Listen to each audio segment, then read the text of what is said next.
I have been talking on other various economics subjects in my other videos. Today I am trying to get into the microcosm part of it. Economics is a very broad subject, but it involves linking together a set of smaller activities. Only if you link all the smaller activities, you will be able to get a bigger picture. A painting does not start off with one whole picture being there. You start off with small dots, small strokes, and then you get the full paint. In the same manner, economics and finance have to be dealt with from the bottom up, not from the top up. Why am I saying this? Because everybody talks about the broad concepts of economics, but nobody is willing to explain how we can achieve those goals. Some of the important factors that play a role in this is the thinking, the focus of the people, how they are guided, how they are made to think, how they are taught to think. And that is where I think we had made a beginning about 10, 12 years ago. In our country, we had not focused on the smaller things to achieve the bigger things. We started off with 5-year projects, which I've been talking in my other videos. And those 5-year plans are broad aspects of the economic structure of how India is going to be in the future. But the nitty-gritties are never explained. They are available in a book form, which not very many people are going to read those books. Only economists, critics, analysts, investment bankers, and those who are interested in bringing down the thought process of the existing political party, the ruling class, I would say. These are the only people who read all those books. But the common man has to get to understand where the focus is on by the government. And how does that work? That works only if you are able to break it down and bring it to the common man thinking. And that is what I am trying to do it in a very small way, in a microcosm way, in my own way, which I thought I'll put it across in the social media, because it attracts a lot of attraction, and it's got attraction also. Not only does it draw attraction, but it also has an attraction for people, either to criticize or to appreciate or to ignore. Everything does, whether you criticize, appreciate, or ignore is not the point. It is important that we focus on how we bring the thought process of the people at the helm of affairs, of how they are trying to achieve something and how they are going to take this country ahead. It's a very laudable objective, which I say that, which is very important for us to understand. So unless we have a broad concept of where we are heading, we will not be able to understand of how we can achieve that. For example, if you want to reach Trichy, you put the GPS and you understand which are the roads you have to cross, the towns you have to cross, the tolls you have to pay. So you have a very broad picture of reaching Trichy. Now, how do we do it? We start from a particular place and drive.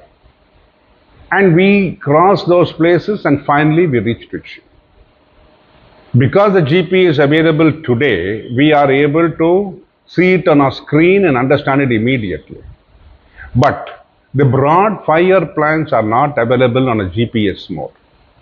I think it's very important that the government thinks of putting it in GPS mode, so that the people, when they at the flick of a switch, they will be able to understand where the projects are going to, what is their contribution is going to be, where the contribution is going to be, what is the effect of the contribution, in which part of the country or the world this contribution is going to have an effect. That is what we have to direct our focus on. So that is where I'm coming to, where this current ruling class are trying to achieve. Recently our Prime Minister has thought about the focus that what we should do is take the rupee global. It has attracted a lot of interest, but a lot of criticisms. And also, it is many skeptics are there. And even myself, I think, talking about taking the Indian rupee global has to be dealt with very delicately and softly. It cannot be a marketing speech.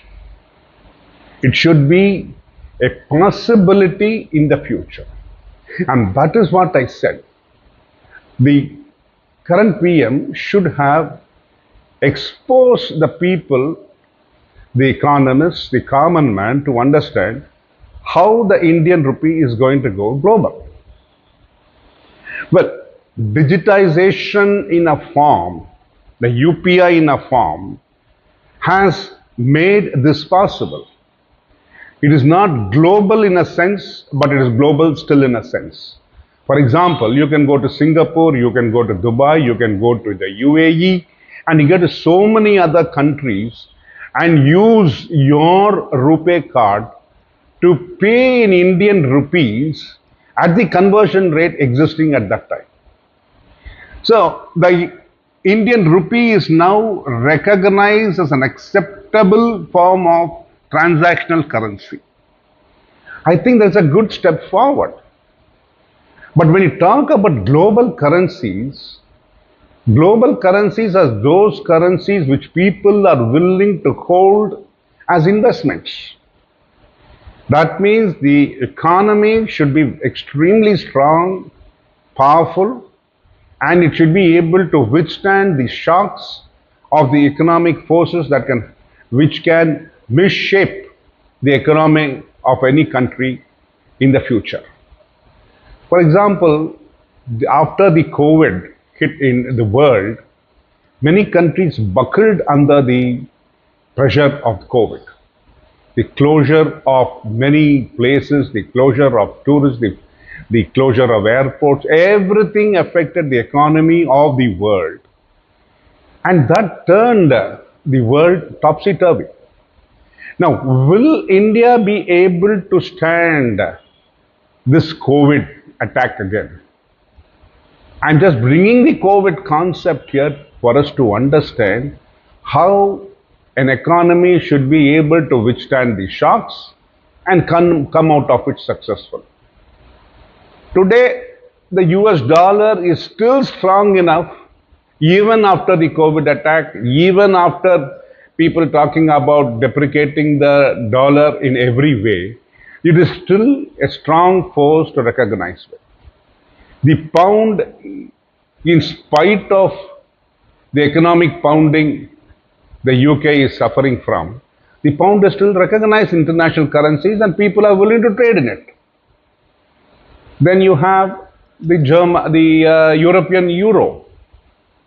The European countries are recovered after the COVID, but still the euro is recognized as an international currency because the economies which hold and control this euro are pretty strong. So that is where the focus should be on how, if we have to take the rupee global, how are we going to do it? What are the steps the government is going to take? How are we going to do it? These are all should be in a GPS form. Why I'm saying this is that the GPS will, I would say, energize the people to work towards it. Without a focus, any person will be meandering. You suppose if we have to go from here to Trichy, without the GPS, you'll be meandering. So, Our focus should be how we will be able to get these small things together to take it forward and to form a stronger economy. I think I'll continue with the next talk. Thank you very much.